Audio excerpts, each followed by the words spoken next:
Today, the management of inflationary pressures, easing of business challenges, and promotion of citizens' well-being are the core goals of public leadership.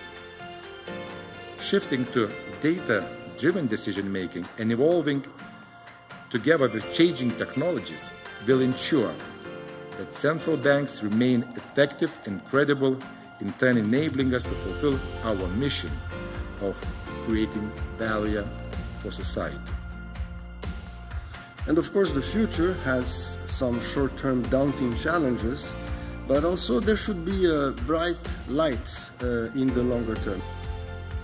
How should monetary policy mandates be formulated? Is there any need for broadening the monetary policy mandate and not only concentrating to price stability, but also perhaps take into account labor market? And that means that you need, whatever you do when it comes to monetary policy and whatever you do when you think about financial stability happens within a financial sector. When you need it, so you can tighten monetary policy without creating havoc in the financial markets. That's the primary role of macroprudential regulation, is to give freedom to tighten monetary policy in order to ensure monetary stability.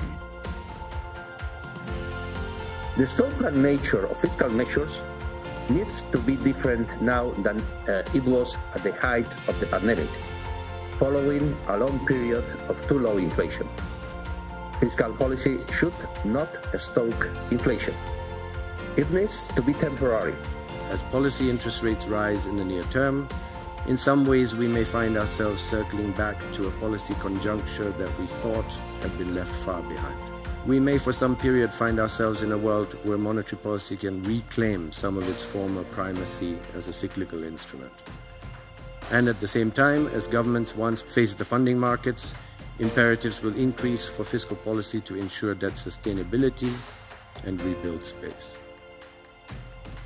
Of course, the interaction between monetary and fiscal policy increases the policy space for both of them in times of crisis.